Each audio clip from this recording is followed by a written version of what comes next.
Petersons. It's the dumbest, most correct person you know, Eric. Here on Talking with Famous People.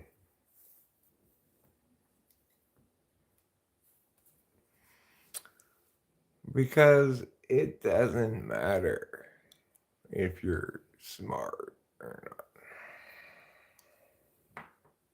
It does matter if you're correct.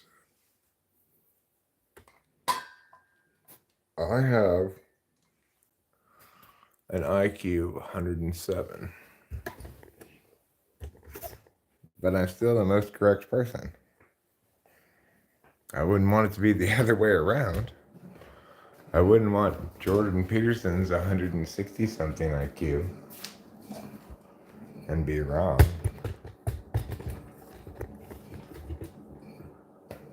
Of course, I'm titling this video this because I guess primarily because of the comment Cone Man 3 put yesterday. T.I. is not smart, N.I. is smart. Okay, well then I'm dumb. But fortunately, that doesn't matter.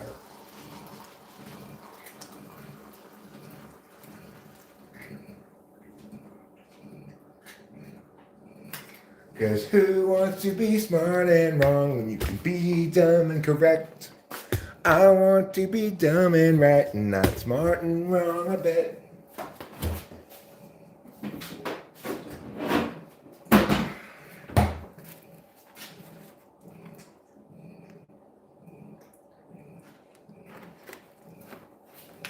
Being dumb and right is wonderful.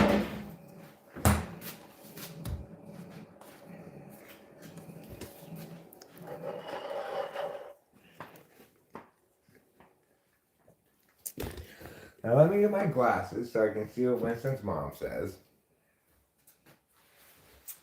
And let me get my coat so I can go outside and smoke a cigarette.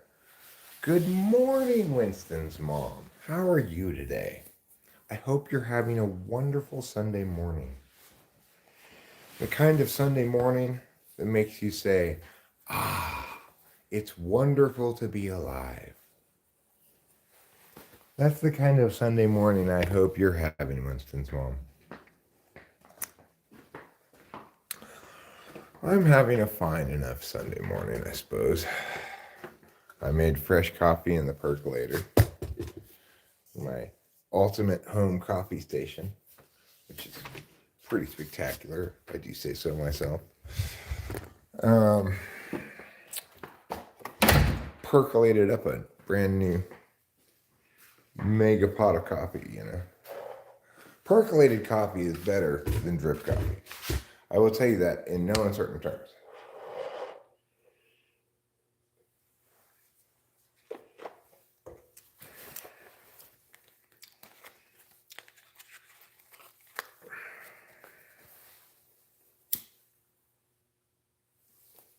Well stated, Winston's mom, well stated.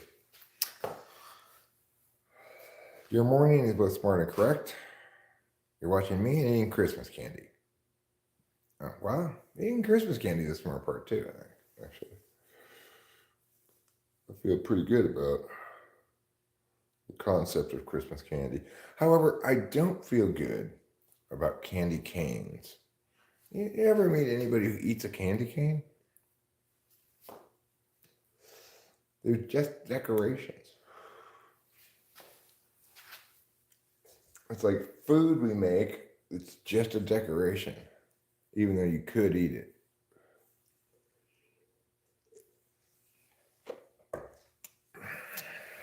Same with gingerbread houses, I guess.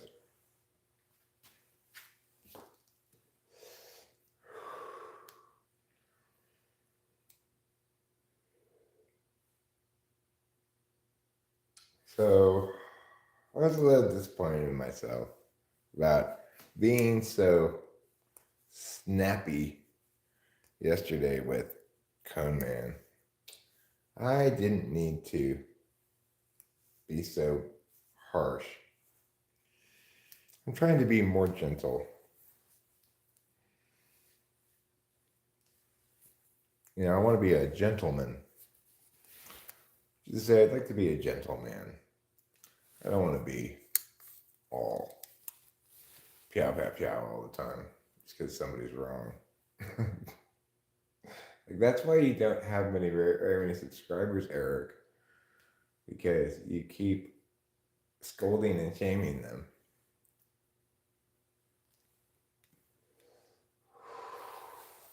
Naturally, people don't like that.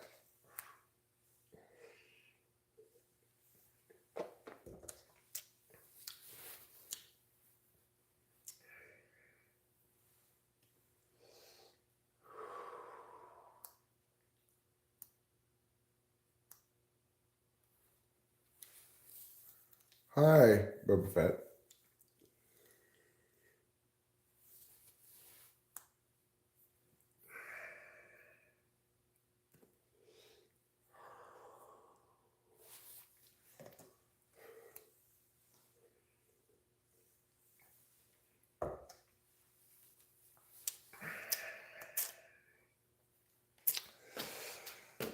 It's Sunday morning, and I'm kind of divided. I'm a house divided against itself, okay? Should I go to Los Angeles today? Or should I go to Los Angeles tomorrow? I'm actually wondering if maybe we should go down there tonight. Maybe leave at 4 or something,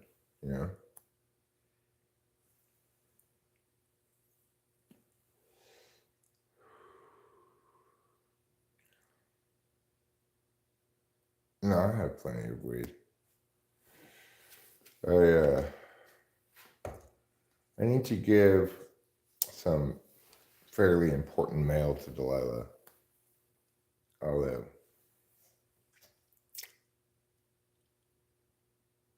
the more pressing reason, I suppose, is that I'll get some Adderall from her.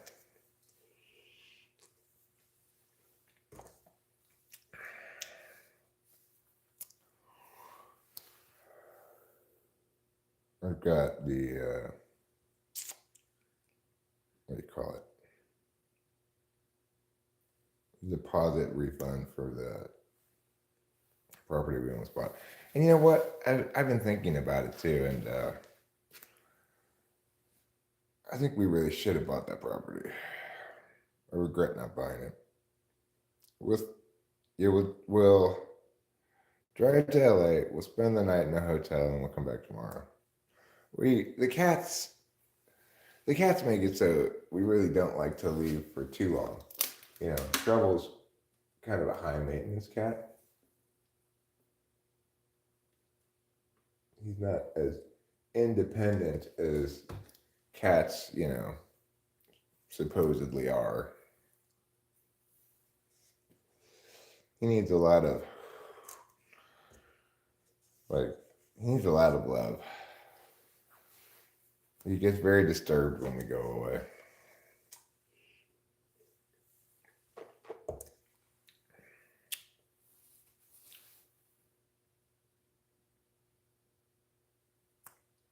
But I do feel confident now that we have a prospective house sitter that I didn't actually think about it until right now, but we do have some trips planned. And yeah, Acacia can house sit for us.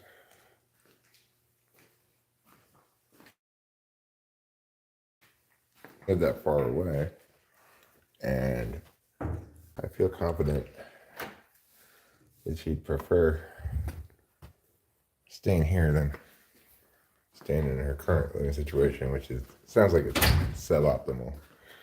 I could pay her a little bit, take care of the cats and stuff. The cats would have to just get used to her and just come to terms with the fact that we're not here. Capilla would get used to it, no problem.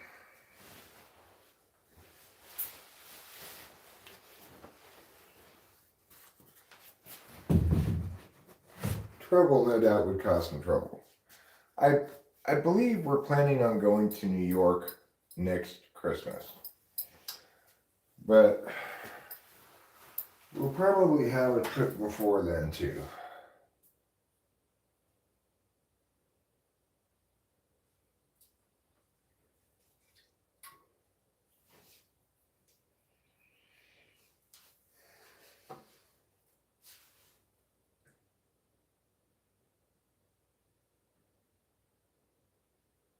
Well, that's good. I pooped.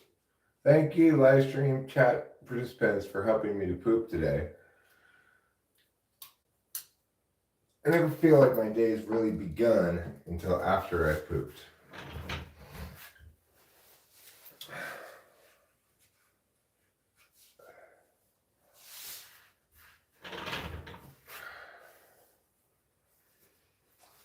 Of course, there are advantages to going down to Los Angeles tomorrow instead of today, which is the other possibility.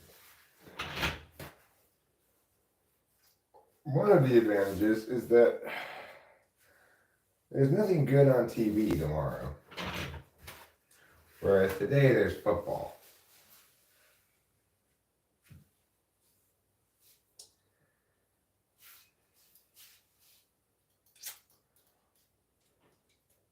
And, should be some good football on. Living up here 3 hours away from San Jose, San Francisco, it makes us qualified to be 49ers fans. I've been a 49ers fan before. I've been a Giants fan before too. But 49ers are good. They might win the Super Bowl.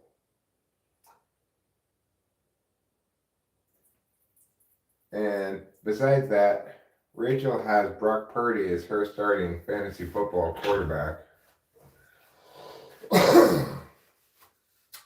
And I have Brandon Ayuk and Deebo Samuels as, well, one was my starting wide receiver and the other one's flex. You might as well just say they're my two starting wide receivers.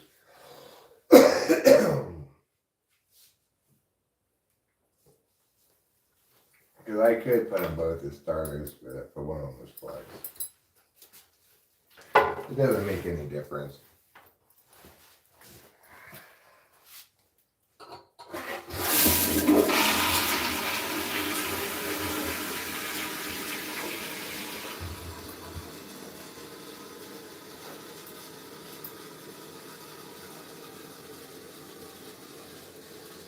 The only difference is that at flex, you could put a running back or a tight end.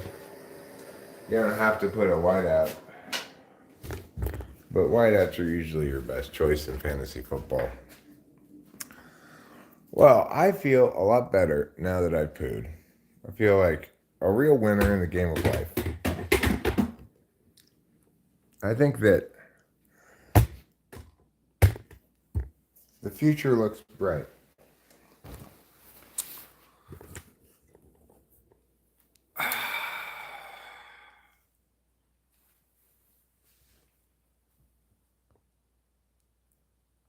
Hi, Hero Lamb. How are you? Have I ever skateboarded through that hallway before? No. I've never done so. Yeah, I believe so, Winston's mom.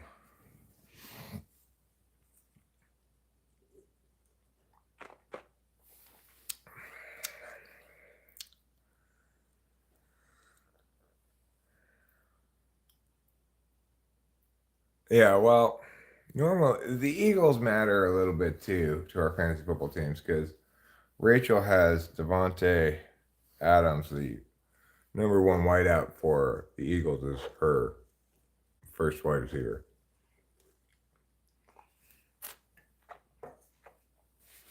She also has Jalen Hurts, but this week she's playing Brock Purdy instead of Jalen Hurts.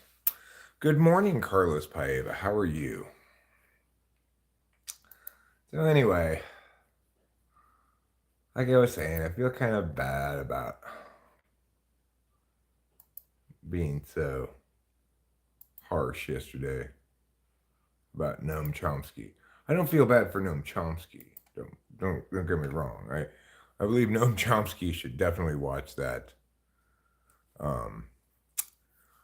Should definitely watch that video, but I feel bad for Cone Man. Yes, I have 107 IQ because of an internet test, and I believe the internet test because I have 107 IQ. Okay, Carlos Paiva. It just goes to show you, you don't have to be smart to be right.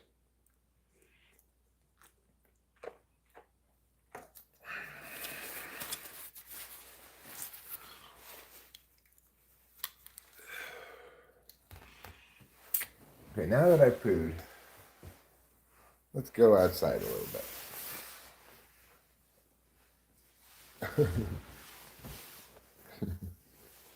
You don't like my circular reasoning there, Carlos? Yeah, that was a little bit of a circular reasoning. But, you know,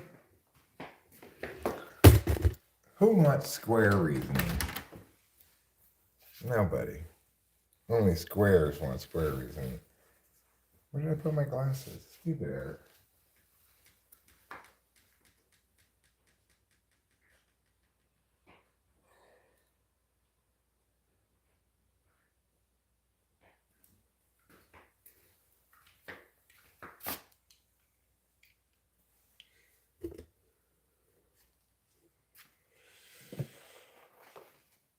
Yeah, here I am. That's a fair assessment of things. And accordingly, I feel guilty about it. You know, I'm trying to be a more gentle person, a more gentle man, you know. Not because I want to be a fancy gentleman like in England, but because I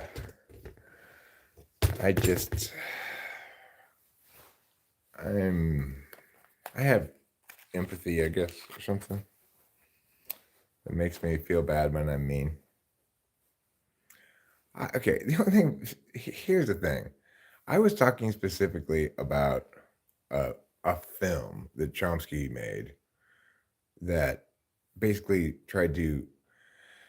they just piled a bunch of examples of corporations advertising in media outlets and then stories from those media outlets that could be interpreted as favorable to those corporations.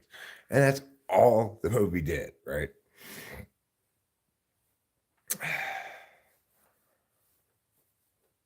So, and I was specifically talking about that movie, right? So, if you make that movie, you've done a horrible disservice to all of the people in the world. You said use your NI to draw a link between these cherry-picked pieces of data and feel like you understand the world accordingly. That's not okay. If you don't provide the mechanism by which the supposed corruption occurs, then you're just whistling a dangerous kind of Dixie that creates people who believe corporations are the enemy for no good fucking reason and don't even understand what an incorporation is. So yeah, that's fucked up, and Chomsky should be shamed for it. But Cone Man didn't deserve the level of vitriol that I was spewing yesterday, directed indirectly at him because he's a fan of Chomsky, right?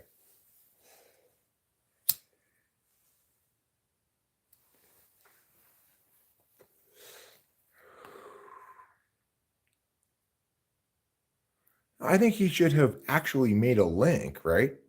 describe the mechanism by which this thing occurs, not simply create the illusion of piles of evidence that all support this link without ever referencing anything contradictory to it. It's like it's the worst sort of NI bumblefucking.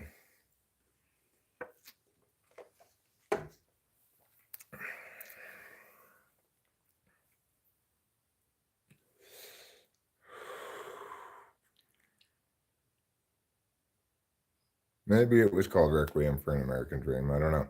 It was put out a long time ago, like maybe 1991, 92, something like that. Hi there, Sean. What's going on? Not much. Talking about Chomsky a little bit.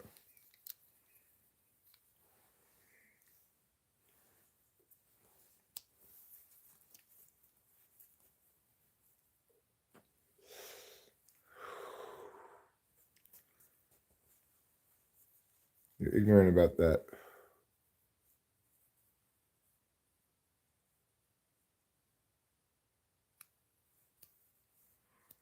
The Power and Terror. In fact, he got it in the 1993's manufacturing consent. Huh. Chomsky said Woody Allen should be left alone since he's a great artist. You mean he shouldn't get Me Too'd? Well, I kind of think he should, though. What kind of a scumbag is that guy? Ah, there you go. Manufacturing consent. Noam Chomsky in the media. That movie. Fucking garbage.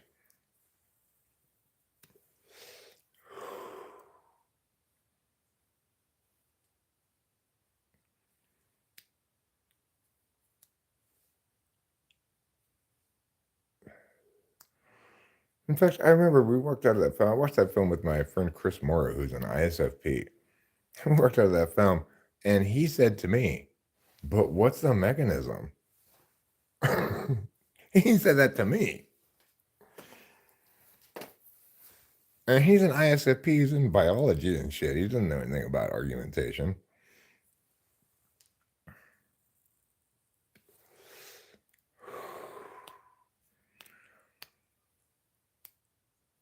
Like, his most famous thing that he said. No, that was somebody else. Never mind.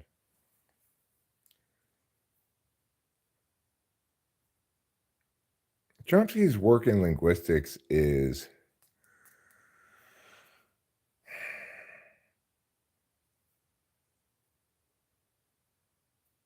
I think also largely based on specious notions, but it doesn't offend me, you know?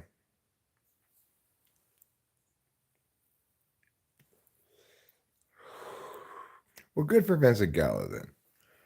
He gets 5 points for that. Good for him.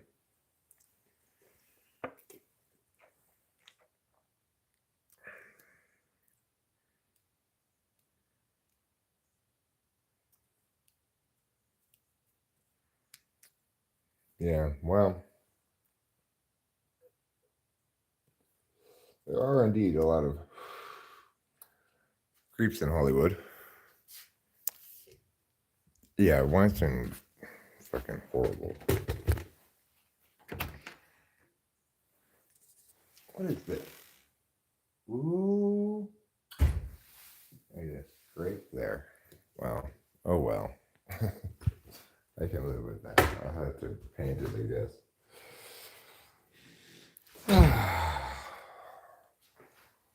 You know, sometimes, like after this recent visit, and when we had the house all clean and stuff, I really feel just how much I just love this place, you know, and how construction or no, I don't want to move. You know, it's like this place. I don't believe really in this shit, except kind of generally. But hi, Cone Man. We were just talking about you. I'm sorry I was so harsh yesterday. I'd like to be a more gentle person than that. And I guess I was moody and taking it out on you somewhat. I'm sorry. Well, I'm talking right now though about feng shui. It's this Chinese thing that says like you're supposed to have houses arranged a certain way, you know? According to Rachel, this house has great feng shui. According to me, this house has great TE. You know, you can move through the house very easily. Oh, that's fine, come in. I'm not I'm not worried about people throwing down at me. That's my job, right? It's not your job.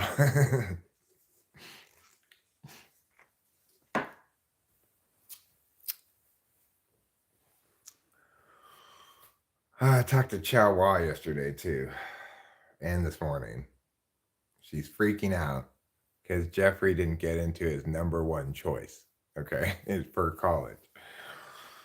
His number one choice, by the way, was a computer engineering program somewhere that only took a total of 50 applicants.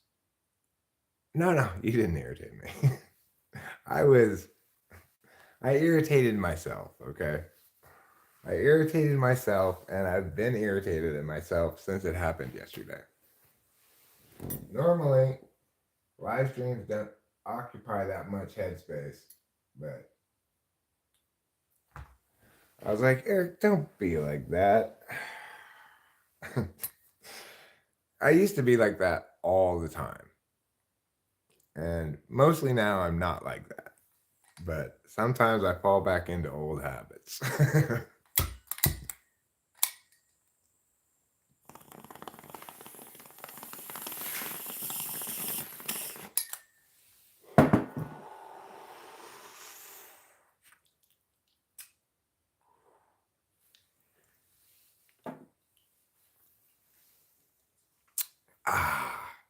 Refreshing morning bong rips help make the day go by. But the key point I want to make about everything is that I have done a terrible disservice many times in the past by using the words smart and dumb. And I continue to use those words, and I do a disservice to everybody when I use those words. Because it doesn't matter if you're smart or dumb or whatever. The dumbest person in the world could be the most correct person, and that would make them the most correct person. And that's what matters. It's like I just want to approach things carefully. I want to approach issues of public policy carefully. I want people to think in nuanced ways about stuff that they may or may not be inherently intentionally configured to be nuanced about, you know? And I've got to do a better job of winning hearts and minds and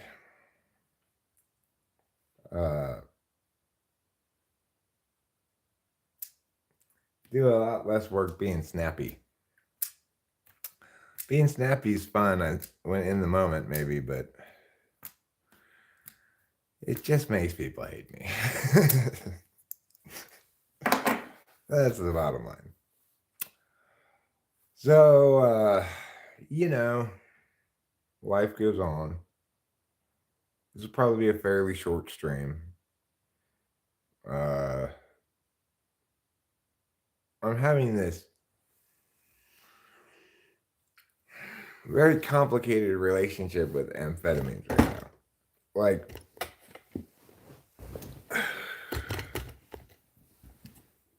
increasingly, like in full, in fact, I am convinced that I need to take my Adderall as prescribed.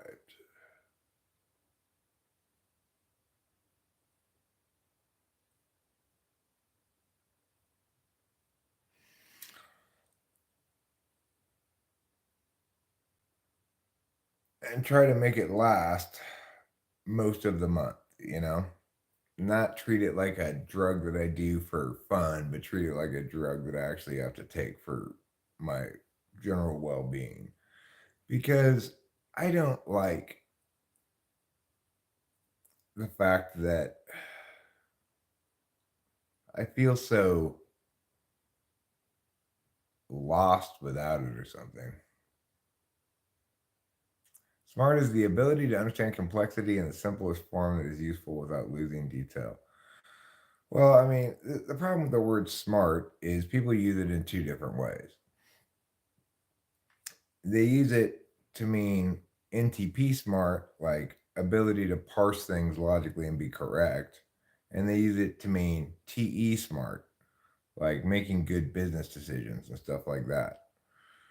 Um, Whoever built this house was very TE smart. They structured it, it's all brilliantly thought out, anticipates things that I never would have anticipated. It's just a really intelligently designed house. From a TE perspective, I could never accomplish anything like that. I just don't have that kind of intelligence. My spatial intelligence is very weak. Um, People also use the word smart to refer to good intuition. So, good intuition on my part was when Cardano was at 38 cents, and I said, everybody should buy Cardano right now. It's currently at 60 cents. It moved up to that level, like 60, 61, and it's just hovering around there. So, I just had an intuitive conclusion that that one was the one. Note that I haven't said anything else about get this, get that, get the other thing, because I haven't had any intuitive moment of like clarity that that's the thing, except for that one. Now, I also ended up buying this. This also shows you where intuition doesn't matter. Like, I bought $100 worth of this crypto coin called Internet Computer just because I liked the name of it. I thought it was a funny name. And it has basically doubled since I got it. I don't know why. I I got it for a terrible reason. I liked the name, you know. So that you call lucky, right? The first one, the Cardano thing, you might call smart, but you really should call it intuitive. The house kind of smart, like the spatial design, you know, problem solving kind of smart. Um, that's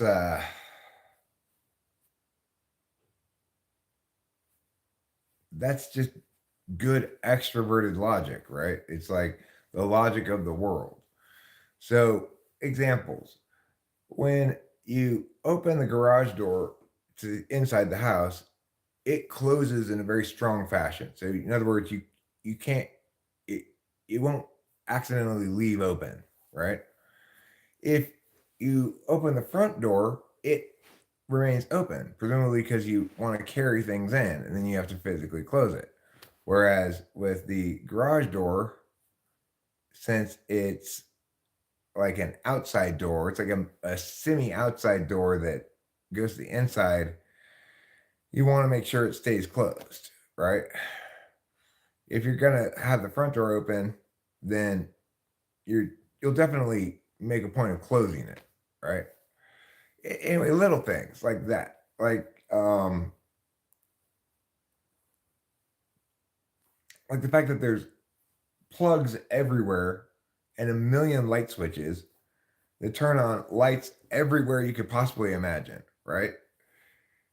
Not something I would be that aware of. There are outside plugs along the walkway that you can plug things into, and there's plugs above that you can plug things into. Things I didn't notice when I looked at the house at all, right? So it's got central heating that's propane but requires electricity. So it's also got these propane heaters that don't require electricity in case you don't have electricity, even though it also has a generator that plugs into a plug in the garage that powers everything that's necessary: the kitchen, the upstairs bathroom lights, everything in the kitchen, basically. And so it's like, did the person who built this house, was he smart? Yeah, he was incredible genius. He also put in the water towers for the whole neighborhood. So, but would he be more correct than me about public policy matters, argumentation, and stuff like that? Never in a million years, because those are totally different kinds of things. I would win any argument against him about anything that mattered on a grander scale, and he'd be correct about everything that was important on a smaller scale. Now,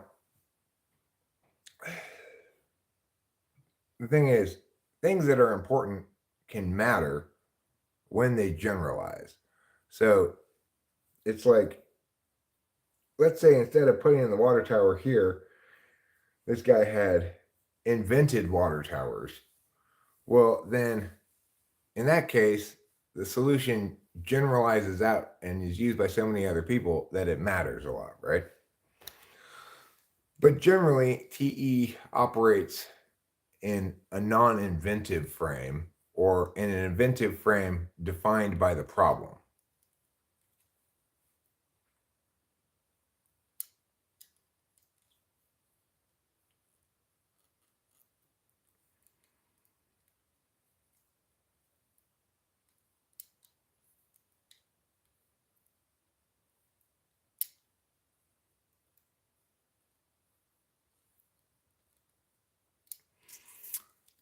And then it's also very obvious to us which things were changed by the people who lived here between us and the guy who built the house. Things that don't fit in the house and look weird, like these ceiling fans that don't match the. Yeah, it didn't used to have. This room did not used to have a ceiling fan in it. I'm very sure of it. It used to have just a light fixture. There's a large ceiling fan in the foyer that moves sufficient air in the house if you want to have a fan on. Plus, there's central air which you can put on fan. There's no reason to have ceiling fans in the rooms. So I'm quite confident that the people who lived here between us are the ones who did this atrocity. It's like, this is what the fan looks like that came with the house, okay, that was built with the house. It's this foyer fan. It hangs way down. It looks nice. It matches the house, etc. Right? You can turn it on right here, and it spins around as a fan should. Okay. Now look at this fan.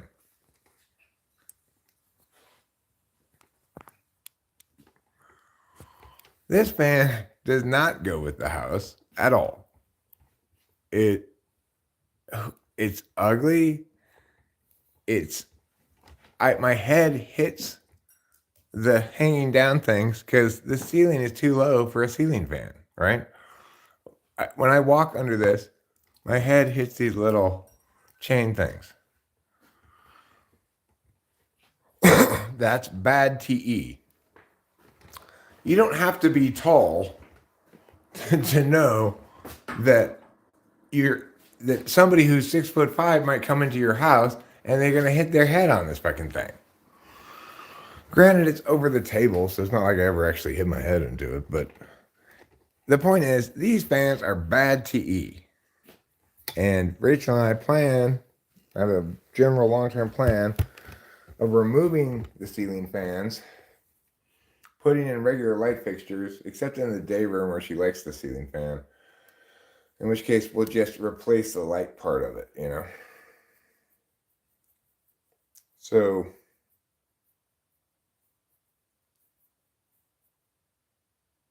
is the ceiling lower than 8 feet? I don't know how tall the ceiling is. I can touch it standing up, but Is that that that seems like 2 feet, so I'd say it's a little bit more than 8 feet.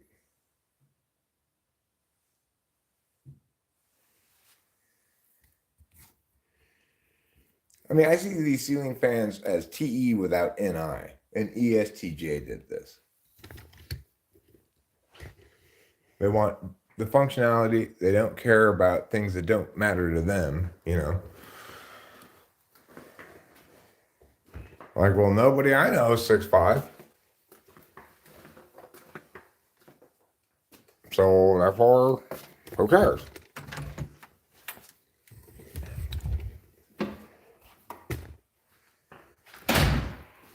Well, I left my coffee inside. You know what? I could smoke in the front anyway. It's looking pretty cloudy today. I wonder if we're going to get some rain. Earlier in the week, they were predicting some rain on Sunday, but I saw more recently they pushed it back to Monday. I do need to move the chairs out from outside to inside because it might rain. No, my arm's more than half a foot long. Oops. My arm is more than 6 inches long, Jeremiah Fix. Jeez.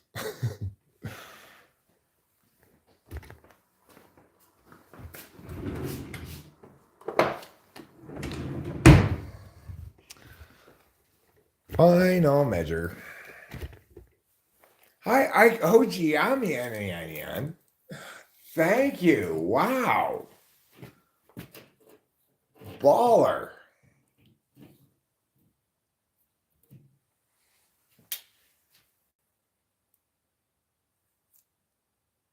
It's 17 inches taller than me, which makes it about 8 foot. Probably 8 feet exactly.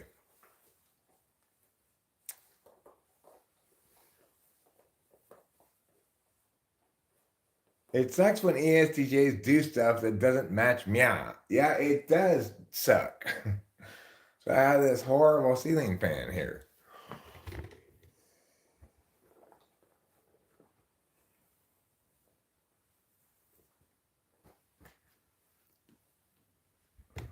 Well, you can't make everything in a house for the tallest person, maybe, but you know, I think you should make it so that anybody who's 6'6" or shorter, and there are a fair number of people who are as tall as me. You know, it's not that uncommon. It's not like a center in the NBA or something. They're not gonna bump their head into things. Like even the door frame is. Oh, I guess I only have a couple of inches of clearance when I'm standing all the way up, but it's tall enough, you know. If you're 7 feet tall, I guess you got a duck under the door frame, but everything that came with the house is fine, right? Like everything that the house was built with is great. It's just these things the ESTJ added. Like we had to take down a couple of dumbass screen doors that I suspect the ESFJ added, which were like shabby chic and didn't match the house at all. It was ridiculous.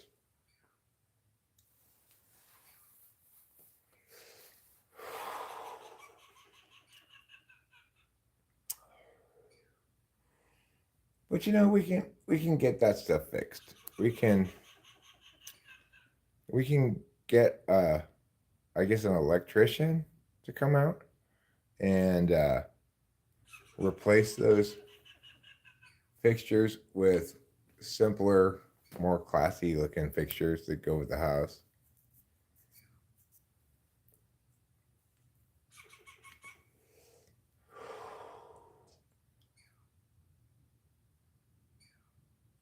It does get hot in the summer. Um,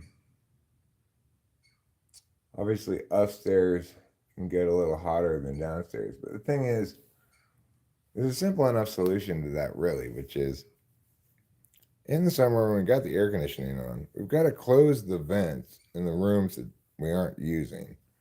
And then there'll be plenty of air conditioning power for the day room. But the other solution to that is get these kind of shutters that we have. They're called plantation shutters, but get those in the day room as well.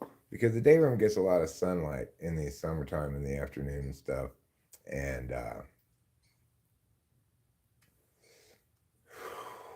having these plantation shutters would go a long way in cooling it down, I think, upstairs. I'm not sure how much it would cost to get those put in. We live in such a isolated place that it's not like there are like window treatment stores in the county. Um, but we could probably order the requisite stuff online and have somebody pay somebody to put it in.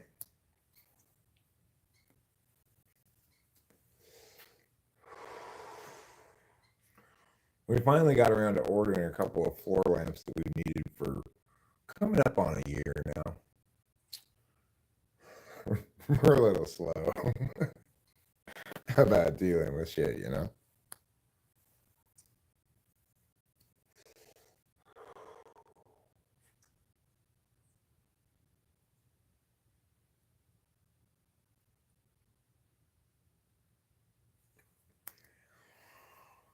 Oh, anyway,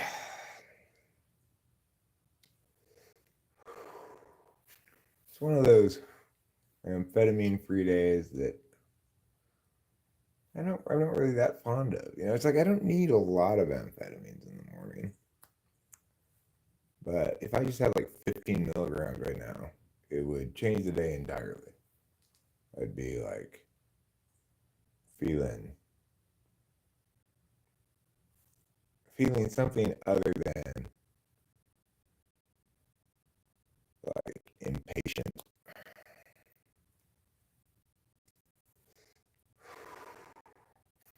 So the bottom line is, I just have to start respecting my speed supply a little bit more, having a little bit more foresight, and using it more wisely to treat disease, which is attention deficit hyperactivity disorder. It's a disease that has plagued me my whole life. I got it when I was traveling overseas and a mosquito bit me carrying the ADHD virus. I don't get that effect from caffeine at all.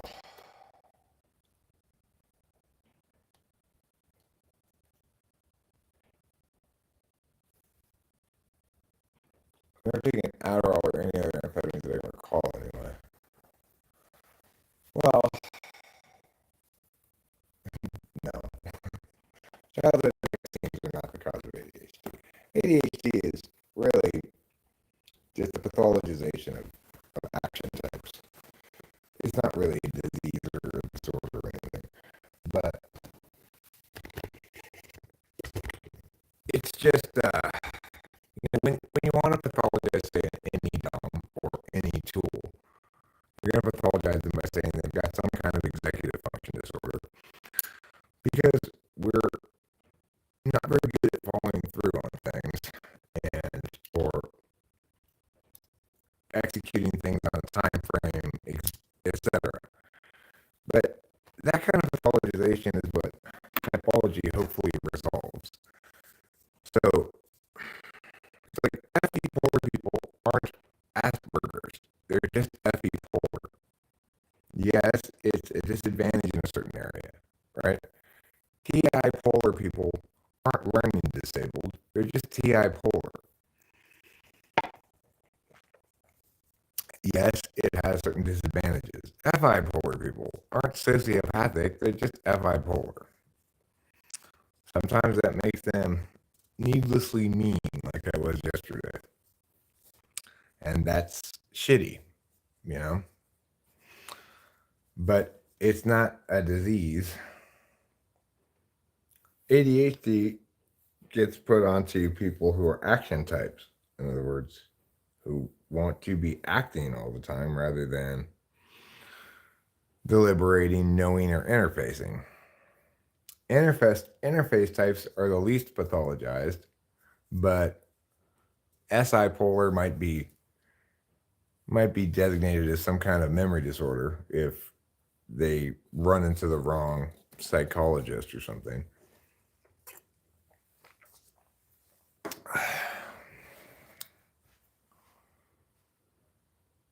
Well, I did voice my opinion. There's no disputing that.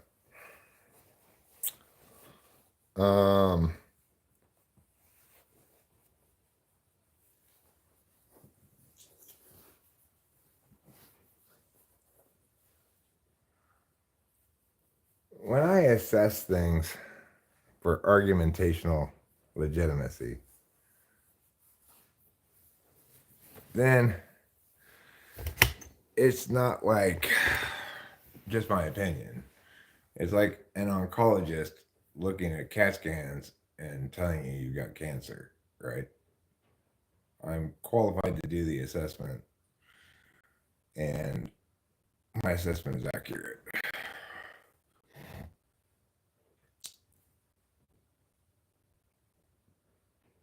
But regardless of that,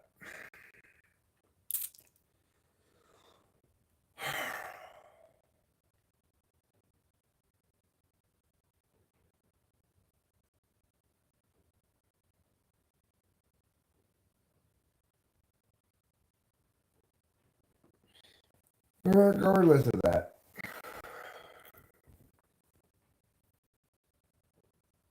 I mean, the point of this video is like, supposedly Jordan Peterson has 160 something IQ, but he's also, quote unquote, evolutionary psychologist who explains all of human psychology as adaptive to environmental pressures via the processes of evolution. Now, the bottom line is that position just doesn't hold any water, doesn't withstand any scrutiny at all. His explanations for why people prefer this or that are childlike. No, they're childish. So my point is, high IQ only very weakly correlates with correctness. It may correlate a lot more strongly with solvency, you know? Probably people with high IQs are able to solve problems, but whether they actually solve problems or not is another question. And what kind of problems they can solve is something that's not taken into account for very well by IQ. So people are specialists, you know? They're masters of one frame of reference and something less than masters of all other frames of reference. The problem with IQ is that it doesn't treat people as though that were the case. It mushes together kind of arbitrarily a couple of few different frames of reference and awards a high score to people who are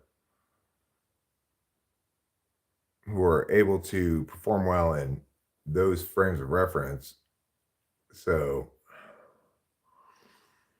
but it doesn't tell us anything meaningful about what it means to be smart, I guess.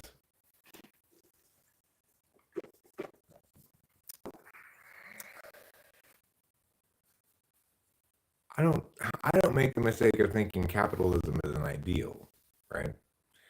I understand capitalism as simply the absence of force preventing people from engaging in mutually profitable commerce.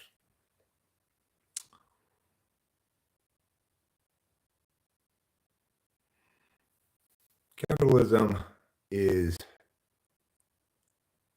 currency plus liberty minus force. It's a natural consequence of abundance and prosperity that people do useful things for others in order to gain wealth so that they can benefit themselves.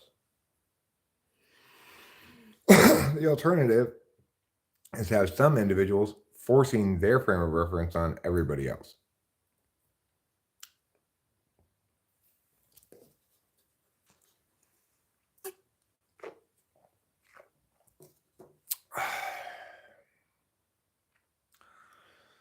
So it's a mistake to call capitalism a system, right? It's not a system. It's the absence of constraints on individuals engaging in consensual dealings. Well, what do you think pure capitalism is, Gunman? I mean, it's true that it's beneficial to everyone to have a level playing field in terms of there's certain kinds of regulations against anti-competitive practices that reinforce the underlying mechanism of autonomous individuals consensually engaging with one another as per their autonomy, and those regulations are good.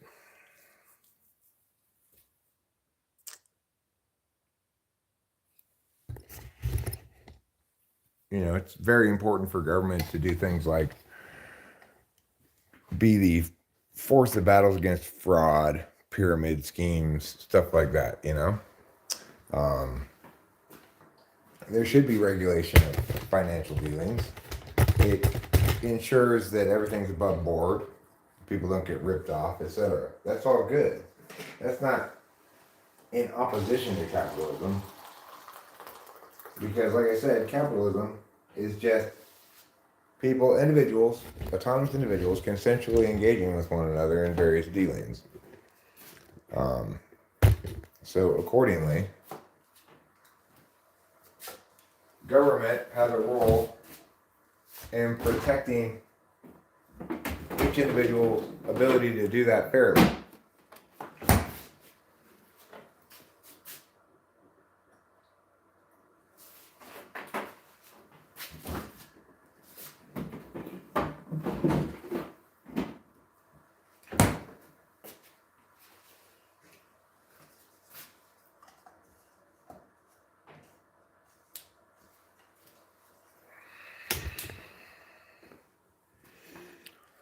When we don't have authentic competition, things get very shitty. Like, look at education, right? Teachers are not evaluated on their effectiveness at all. They are not paid according to their effectiveness. They are not fired when they are ineffective. They are not expected to be responsible for anything, really. And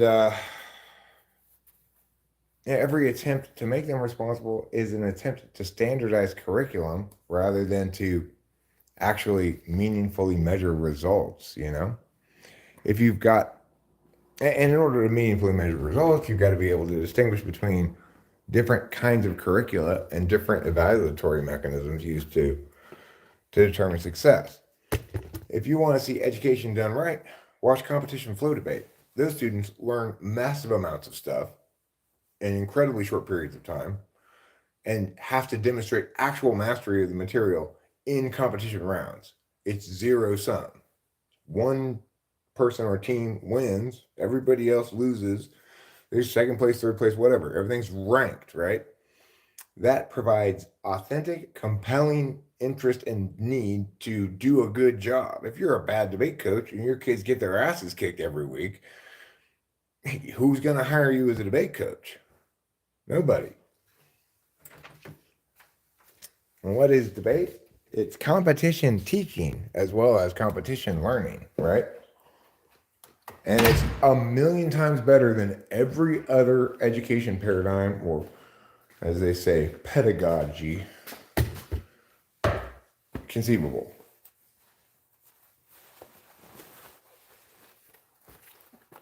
So when you don't have competition, you get garbage, right? When you don't have people authentically having to succeed against a real metric, right? Then you get just garbage.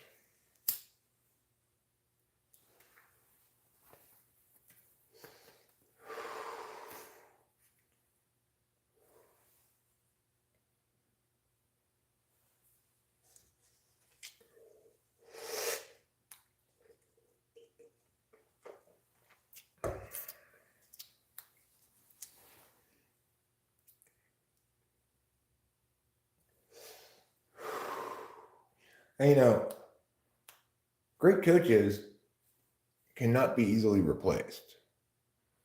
So my evil ENTJ boss believed she was going to get me to generate all the program architecture for her school, which I did, and coach her teams while I was doing that as well, do the work of 3 people or whatever. That once I was done with all the curriculum and had the whole program architecture set up, she was going to fire me for bullshit reasons, which she did. Then she learned the important lesson that it's not easy to replace a good coach.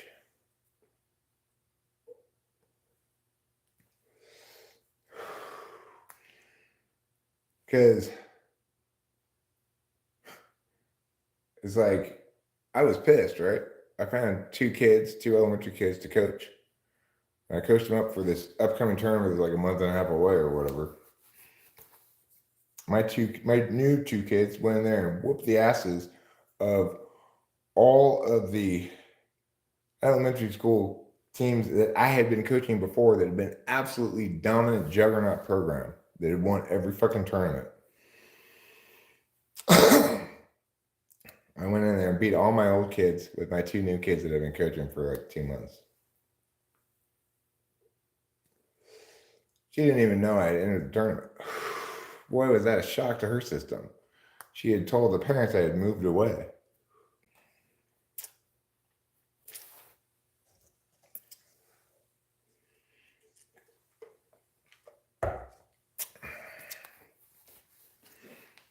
Competition exposes fraud, right? She hired some guy who said he could coach debate because he had taken some rhetoric class in college or something. And my brilliant, beautiful squad of highly attuned machines in the 2 months since I had left had devolved into garbage.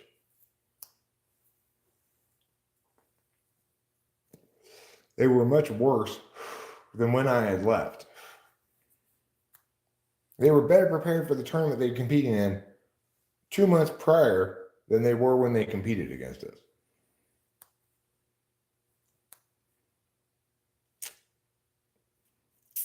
So the point is, competition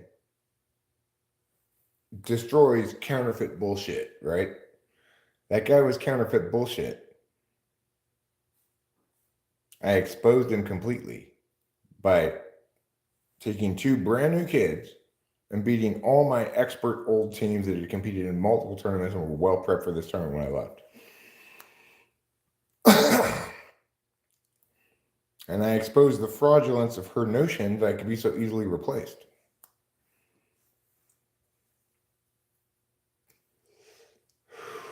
Unfortunately, I told her the solution. I said, the only way you can replace me is with Scott Wheeler. She went out and she had to pay a lot of money to get him. And he was only there for a little while, a couple years maybe, and then he was gone again. After all, he's the head coach of Peninsula, which is a consistent top debate program in the country. He's got multiple national champions. He was my former assistant coach.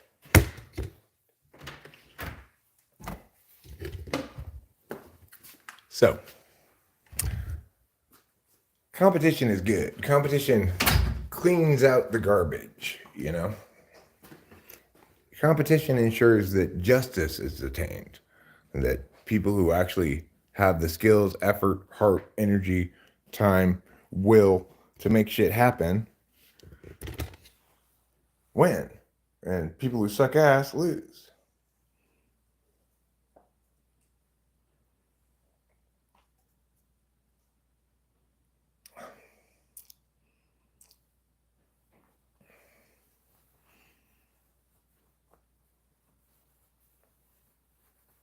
They're talking too much as usual. Well, that's what I do. That's why I'm live streaming, so I can talk. Right? If I wanted to read, I wouldn't be live streaming. I'd be reading.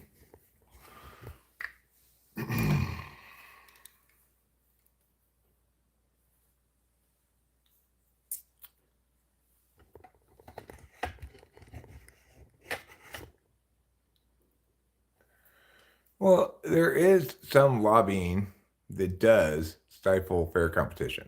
That does occur. Okay. I'm not saying it doesn't. I'm saying that it's important to remember that corporations have very narrowly defined interests, namely profit. And when they lobby to stifle competition as a means of improving their profit, that is bad and should be stopped 100% of the time. But I think you're overestimating the extent to which that's a problem.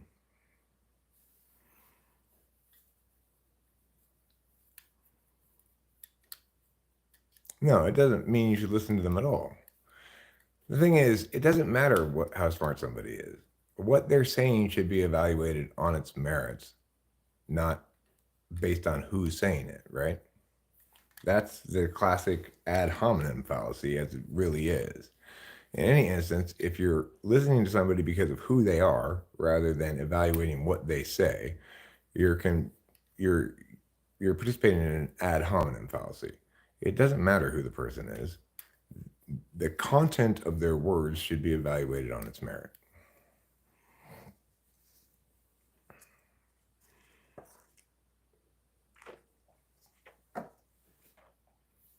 That's why when I tore apart Ted Kaczynski's ridiculous pantomime of intellect called A Manifesto, I didn't mention the fact that he was a murderer because I was evaluating the content of his words on its merit, and it totally lacked any merit.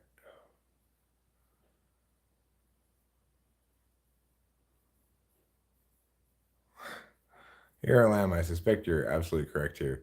He says, if you watch any Jordan Peterson clip, it always goes back to making a plan to be successful in life as the fix. He always goes back to fitting in society, having some professional role, etc. It's because the sample of people is just too small. You can't basically make claims that your score went up or down by 10 points once you go above 140. But if someone scores that way on the test, I wouldn't say they were inaccurate to say they have a 160 IQ. Well, they wouldn't be inaccurate to accurately report their score on the test.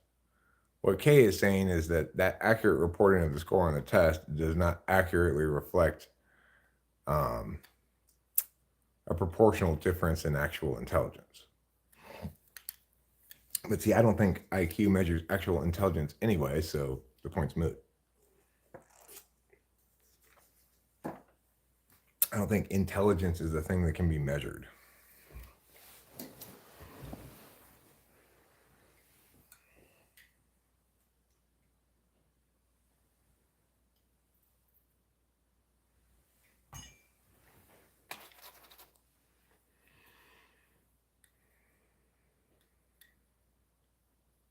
I often cry in my videos too. Okay, I'm a big crybaby too. It's just certain subjects make me cry and other ones don't. You know. I don't. I don't blame the man for crying. I think that's a sign that he's a good person. You know.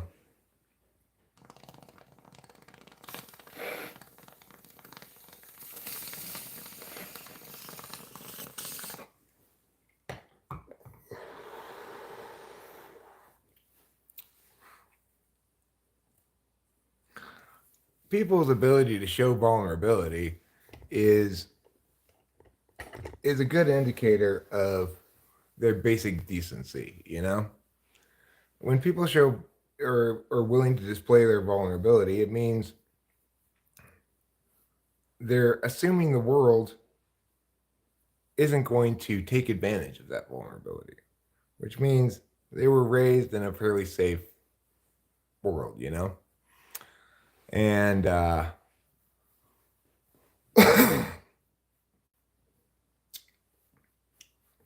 what does quotient mean?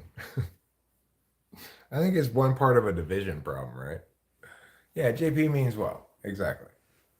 He means well, and he believes what he's saying. He's just wrong.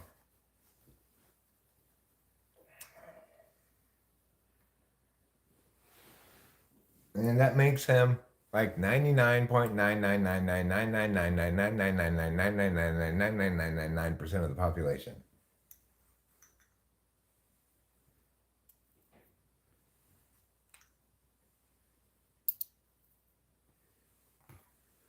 So why condemn the man for being like everybody else? Am I better at IQ tests? No, I'm not better at IQ tests. I'm bad at IQ tests. It's probably because I have a low IQ. My IQ is 107. So that's probably why I'm bad at IQ tests.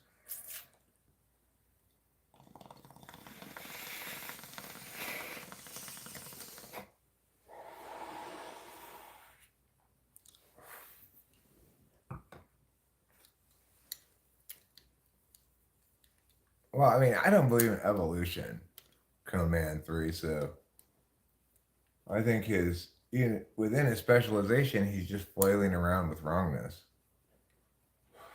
Evolution has failed to make its case, so you can't predicate anything else on that.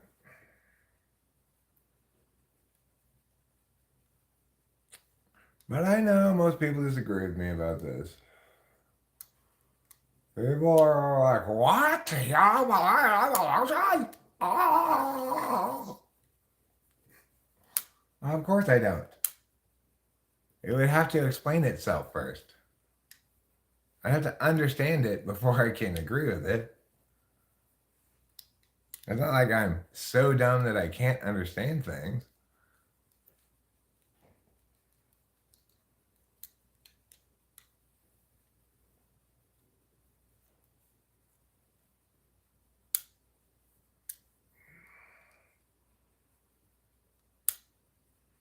You knew JP in real life, huh? Well,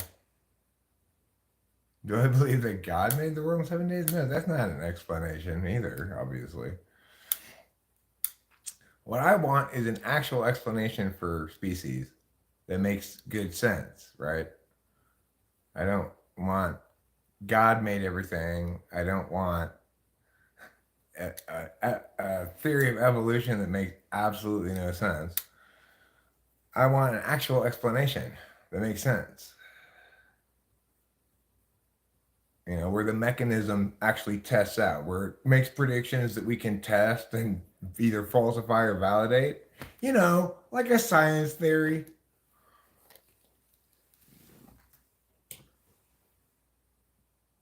Oh yeah, what is it then, come man?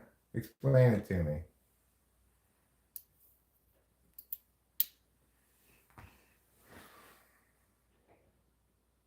Can you explain it to me? Because I don't understand it.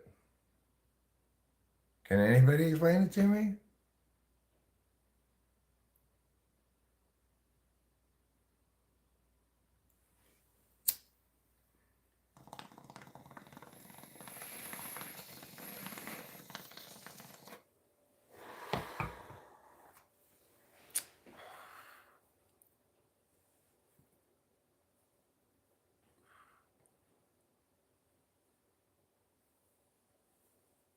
Too simple.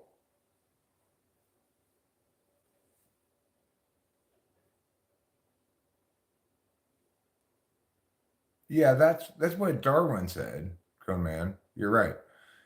Darwin said sexual selection is responsible for evolution, that when species produce offspring, genetic differences within those offspring from their parents are either rewarded by the environment or punished by the environment, and that causes change within the species over time.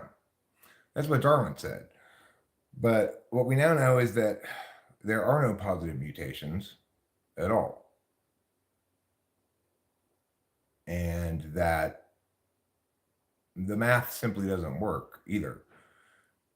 Even if you're using the genetic drift theory combined with the nearly neutral theory, which is where we were in the 70s, um, it's impossible to see any change in the species of populations over 100, which resulted in the founder's effect bottleneck theory, except that theory strains all credulity because it requires two individuals of a species to constantly get isolated from all the rest of the species, and both those individuals of species to have mutations that are beneficial to that new environment, and for there to be continuing mutation going on. Of course, it doesn't make any sense at all. And most importantly, if it were accurate, we could speciate fruit flies, for example. We could speciate dogs. When we actually test it, it doesn't go out like that, right? Even Chihuahuas can still breed with Great Danes. They're still the same species, no matter how much differentiation we breed into them. I've gone over this a million times. So the thing is, the theory of evolution that that you believe in, Cone Man, is not any kind of theory of evolution that an actual evolutionary scientist any longer believes in. So, you know, I don't want to really have a big argument about evolution right now, but I have a lot of videos on it.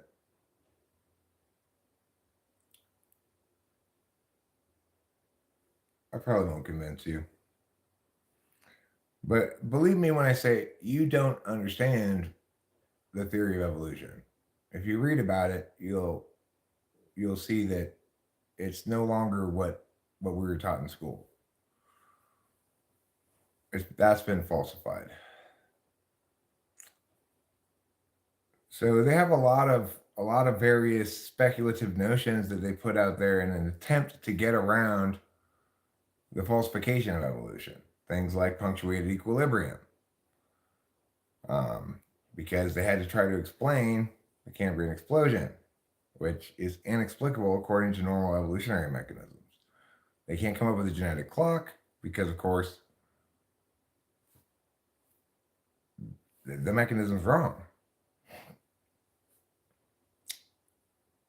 If, in fact, the mechanism were as you say it is, then things with faster lifespans would evolve more quickly than things with lower lifespans, and we definitely don't see that. So, in fact, we can't even make it happen. No matter how hard we try to breed fruit flies, they remain fruit flies. We cannot change their species. Even though they breed so quickly and there's so many generations,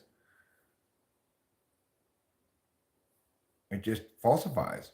It falsifies again and again and again. It falsifies mathematically. If you think about it, how many pigeons are there in the world? What possible further evolution could occur in pigeons that would affect the entire species? Is there isolated population of pigeons somewhere that's evolving into a different bird? If so, how small would that population have to be for an advantage to produce such dramatic advantages in terms of reproductive success that it would come to dominate the whole species? The only species in which we really see that is human beings.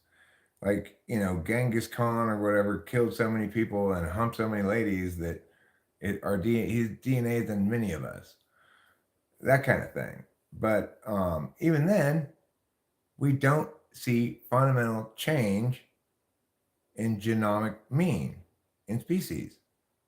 We've never seen anything change number of chromosomes it has. No, it's impossible to even conceive of a sequence of events occurring that by which say a whale becomes a cow. It just doesn't make any sense. And the thing is, I want it to make sense. I want to understand, right? But if you take a book like that's filled with random words, and remember these mutations are supposedly random. No matter how many random changes you make to the book, it's word replacing one word with another. It's never going to become Shakespeare in even 100 billion years. Things don't work like that.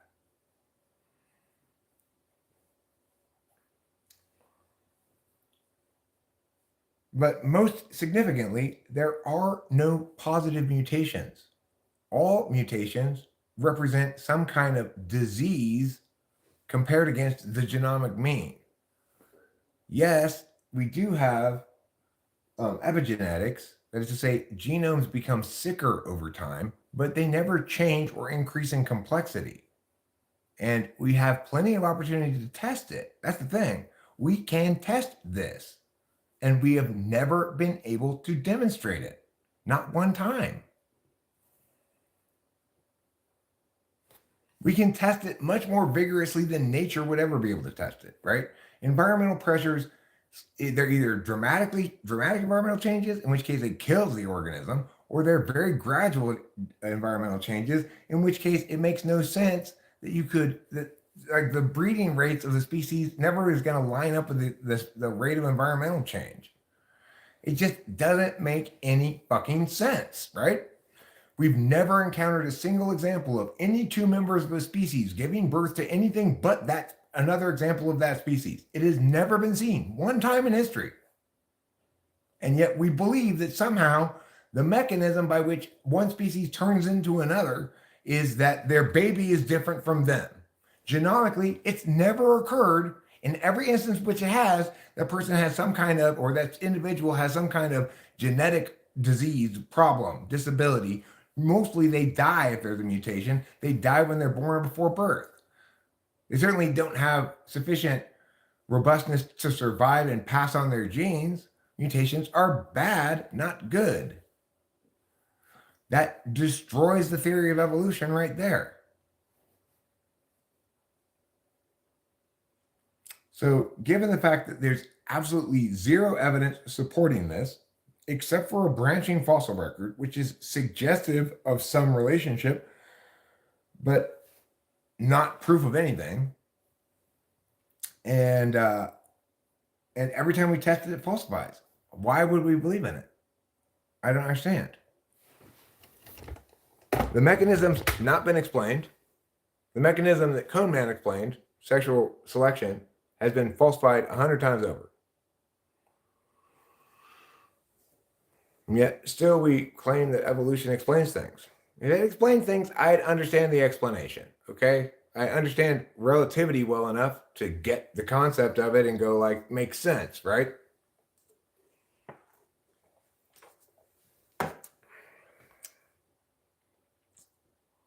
This does not do that. It does not make sense.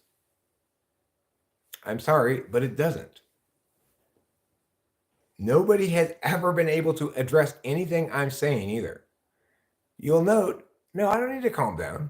You'll note that none of you are responding to anything I'm saying. No, relativity makes perfectly good sense.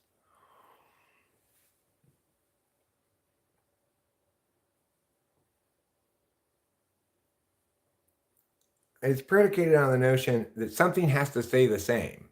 Same thing with the same problem with evolution is what relativity explains is the problem with pre-relativistic physics.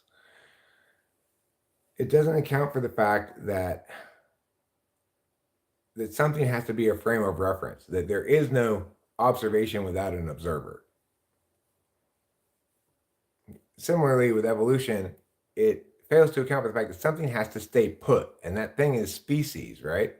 Individuals have variation within the species. There's adaptability within the genome, but there has to be an outer limit, right? So I can get stronger by lifting weights. I can make my arms stronger, but I can't get wings by flapping my arms.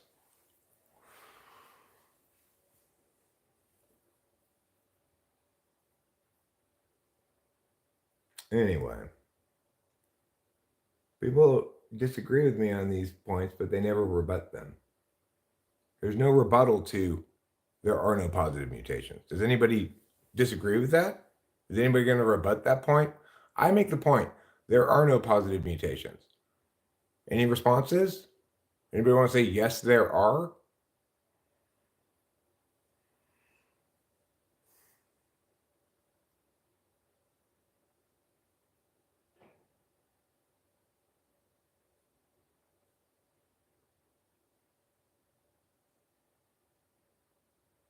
Darwin wasn't stupid, he was wrong. Nearly neutral, okay? Actually, you do have some nearly neutral mutations. That is why there was the nearly neutral theory of evolution that was put out in the early 70s to replace the Darwinian theory of sexual selection. It required an additional component of genetic drift. Unfortunately, it ran into the math wall, which is it doesn't make sense at all over populations of 100, and it still doesn't account at all for increasing complexity. So it's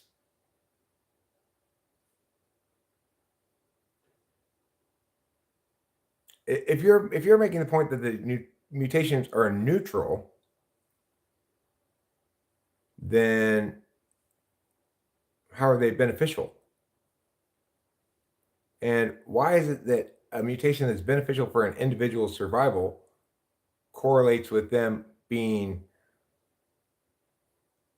so much more impactful on the genome than the rest of the members of their species, who presumably also are surviving and breeding?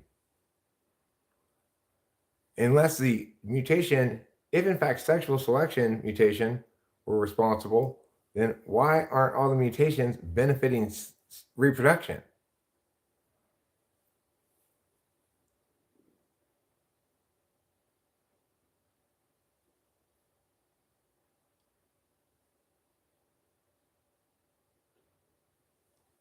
Anyway, I've had this argument a million times. I don't feel like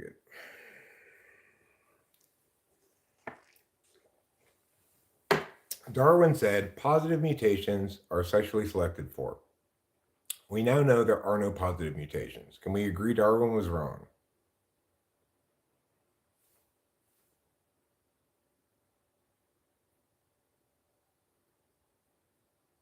No? Well, then there's nothing more to say.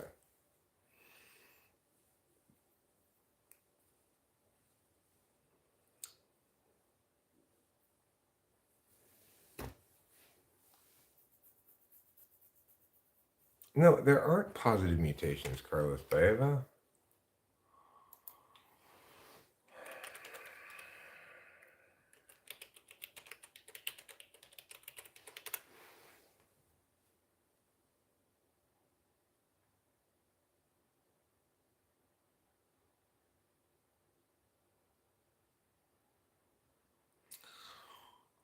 Most non-neutral mutations are deleterious. In general, the more base pairs that are affected by a mutation, the larger the effect of the mutation, and the larger the mutation's probability of being deleterious.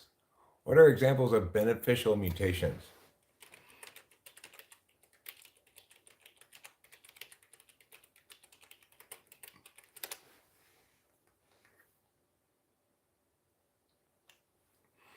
Beneficial mutations include HIV resistance, lactose tolerance, and trichromatic vision.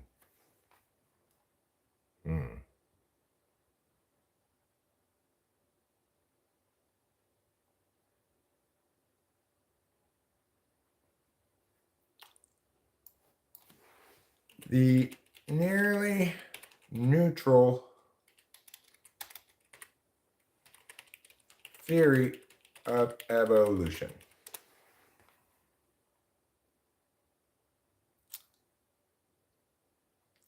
The nearly neutral theory is a common framework to describe natural selection at the molecular level. This theory emphasizes the importance of slightly deleterious mutations by recognizing their ability to segregate and eventually get fixed due to genetic drift in spite of the presence of purifying selection.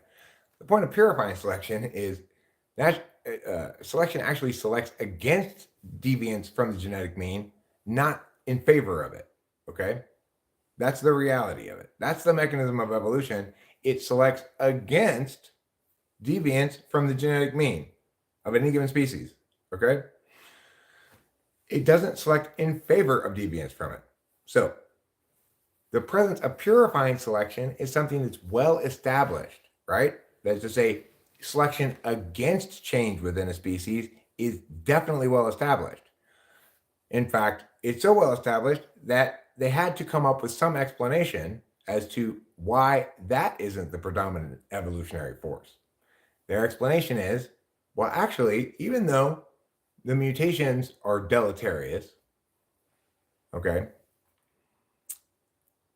that genetic drift will fix these deleterious mutations. And so this was used to explain evolution because there's an acknowledgement, despite the fact that they try to come up with examples of beneficial ones, that mutations are always deleterious. Some of them are slightly deleterious, okay? Certainly, no mutation is so dramatically going to impact an individual of a species' survival / reproductive success that it's going to change the genome of the species, right? So that's why we have this epigenetics and other stuff that tries to account for the fact that all these mutations are actually deleterious. The idea that trichromatic vision is mutation, how do they establish that's a mutation? Like, I mean, I'm pretty sure they're begging the question there, right? And as far as epigenetic changes, lactose tolerance is, I don't know where that came from. It does represent a difference between a variation within the genome, but that's not indication of a beneficial mutation inherently, right? I'd have to read the argumentation on it to know for sure why they're claiming and how they're claiming it's a beneficial mutation. But let's say they are claiming that. If they're claiming it, the beneficial mutations are responsible for speciation, then why are they also claiming that slightly deleterious mutations segregate and get fixed due to genetic drift due to the presence of purifying selection? Because isn't it the case that those are two different mechanisms? What about punctuated equilibrium? Note, these are all attempts to get around the fact that evolution doesn't make sense. Punctuated equilibrium is a theory of evolutionary biology that explains that a pattern of speciation observed in the fossil record. The theory states that evolution occurs in short bursts of intense speciation followed by long periods of stasis or equilibrium. Okay? That explains the Cambrian explosion.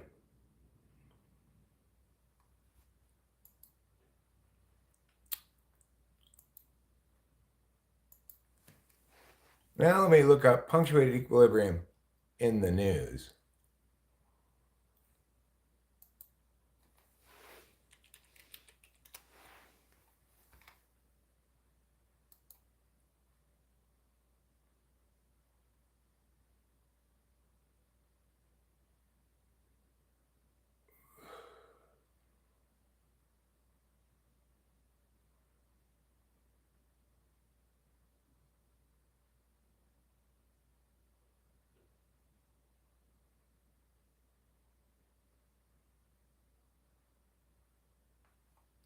See if I can find this.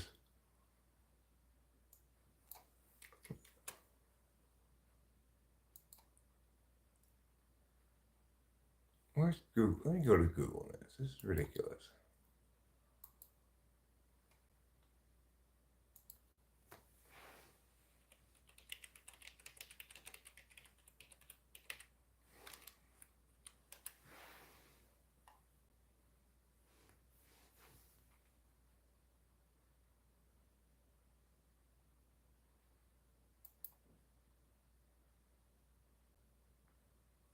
Here's an article on a website that's called Why Evolution is True. Okay. Punctuated equilibrium is dead, semicolon. Long live the modern synthesis. Punctuated equilibrium was first proposed in 1972. At first, the theory was largely about the pace of evolution. Most of us were willing to go with the data, but some fossil data did seem to show an episodic pattern of morphological change.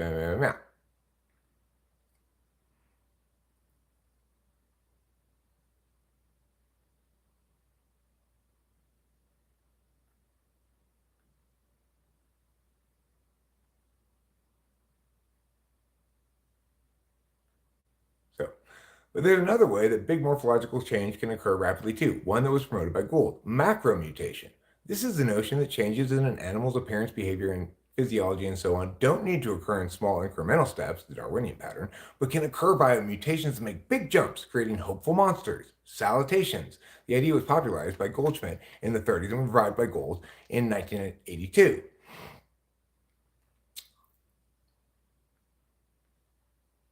So, okay. Which one do you believe in?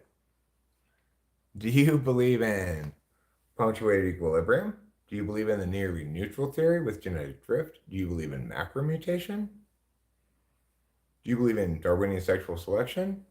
Which one do you believe in? Which evolution do you believe in?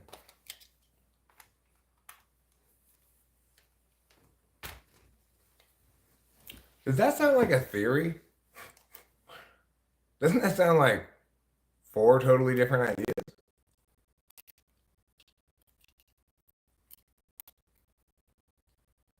I don't have the right answer, Carlos Meva. I have the truth. I don't know.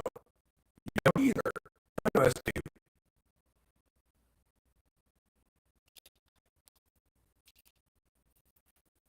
So, Carlos Meva, you were absolutely correct.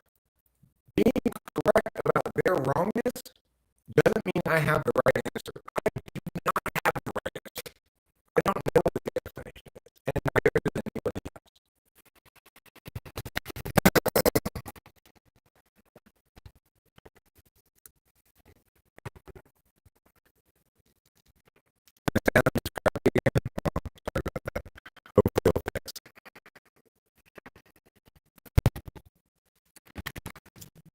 If I knew what the right answer was, I'd be able to tell you which of those four things I did was correct and which was wrong.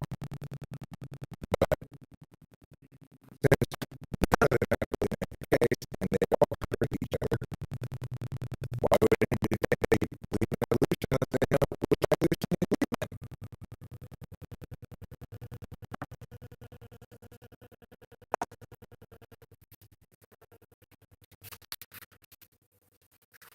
This bee needs to go alive. Alive, eh?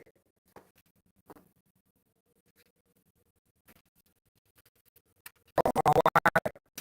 Go.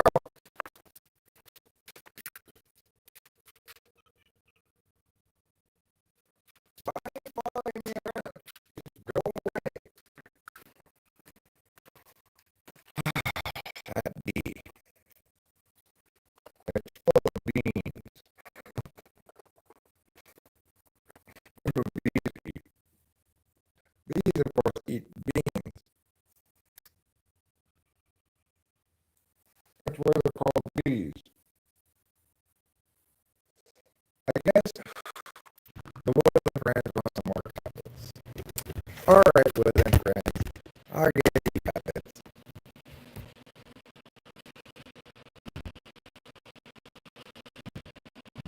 Damn it.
there.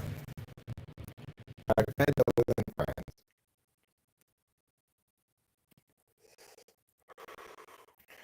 Thank you again. I urge you got me in the end for your generosity. I appreciate it.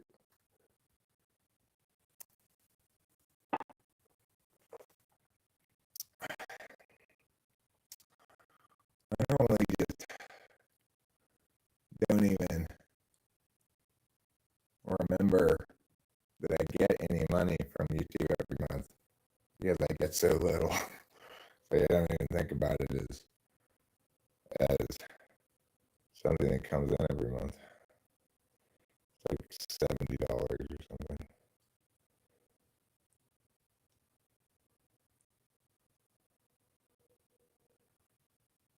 How would you be? I wish you'd just go away.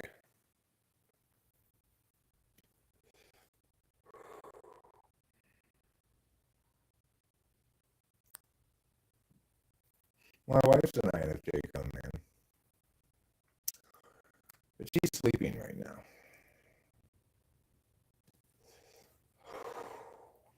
Because when she wakes up early in the morning, she stays in bed. She's still yawning when she's in the middle of a dream. Lay in bed, float upstream, float upstream. Please don't spoil my day, I'm miles away. And after all, you're only sleeping. Boom, boom, boom. Keeping an eye on the world going by my window. Taking my time. Meow, meow, meow, meow, meow, meow. Meow, meow, meow. There's no need, there's no need. Please don't spoil my day, I'm miles away. And after all, I'm only sleeping. Bo-do-do-dum, bo.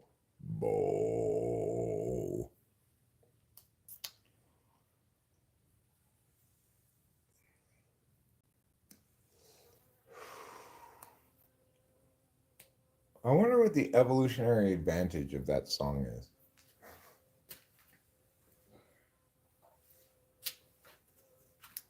I mean, sure, I'm confident that both Paul McCartney and John Lennon, as well as even Ringo and George, could have reproduced and produced myriad children if they had wanted to. They were empowered by their success to impregnate so many women. And yet they did not.